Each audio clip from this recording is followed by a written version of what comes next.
Beliau rakyat Malaysia pertama dilantik fellow dan pensyarah di University Oxford, United Kingdom. Namun kejayaan Dr. Afifi Al-Akiti tidak diketahui umum.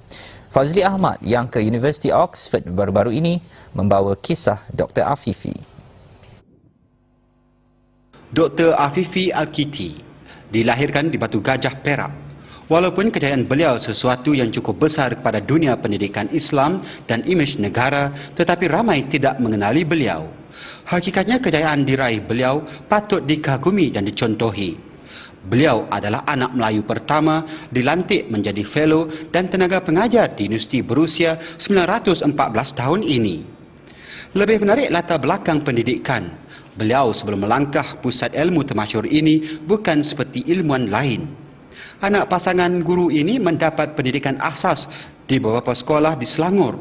Seterusnya menyambung pengajian Islam secara tradisional di pondok dan madrasah di Indonesia, Maghribi dan Syria.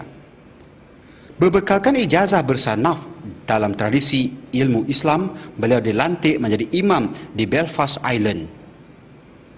Sambil berbakti kepada umat Islam di Ireland, beliau melanjutkan pengajian di Universiti Queen di Belfast. Berkat pengorbanan dan ketekunan, Dr. Afifi meraih ijazah pertama dalam bidang falsafah Nasrani dan dinobatkan sebagai penuntut terbaik Universiti Queen pada 2001. Kejayaan itu mendorong Universiti Oxford menawarkan beasiswa kepada beliau menyambung pengajian peringkat sarjana dan doktor falsafah.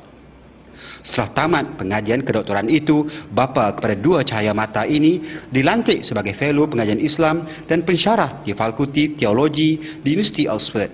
Saya di Oxford ini adalah alhamdulillah, pada hemat saya memang saya lihat pada diri saya seorang duta, ambassador, representatif, khalifah insya-Allah untuk umat orang Islam dan indeed untuk sebagai anak bangsa Melayu yang ada di Oxford dan mengajar di sini. I consider myself to be an ambassador of our people, an ambassador of the Nusantara, dan ini adalah satu anugerah dan berkat yang Allah Subhanahu Wa Taala. Disebabkan pergaulan serta pendidikan, beliau mampu menguasai 7 bahasa. Selain bahasa Melayu, beliau petah berbahasa Inggeris, Arab, Perancis, Jerman serta bahasa klasik barat seperti bahasa Latin serta Yunani. Selari dengan akhlak Muslim, beliau turut aktif dalam pelbagai kegiatan kemasyarakatan dan dakwah. Sebagai pengorbanan kepada mengembang syiar Islam, cendekiawan berusia 34 tahun ini giat menterjemah pelbagai kitab dan manuskrip lama yang dihasilkan pada kurun ke-12. Ia membabitkan pelbagai disiplin ilmu, falsafah Islam, perubatan dan astronomi.